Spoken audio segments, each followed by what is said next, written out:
Most diesel fuel injectors use the same basic design, made from heat-treated alloy steel.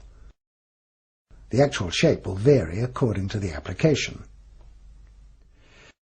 The injector assembly has several main parts.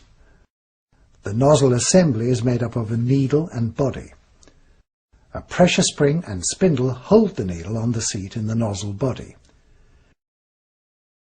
A nozzle holder, sometimes called the injector body, may allow for mounting the injector on the engine and some method of adjusting the spring force applied to the needle valve.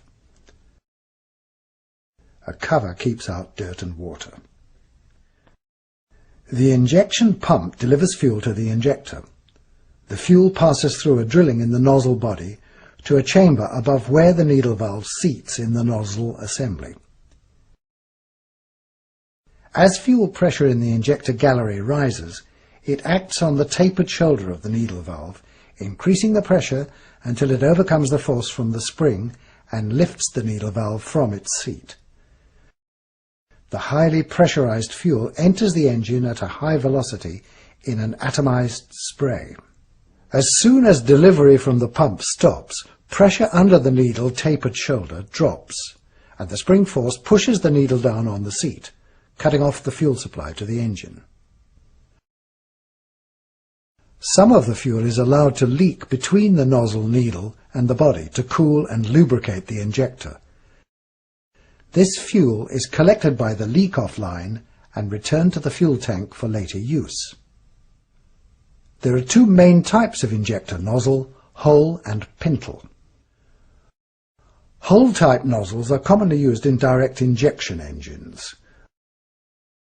They can be single-hole or multi-hole, and they operate at very high pressures, up to 200 atmospheres.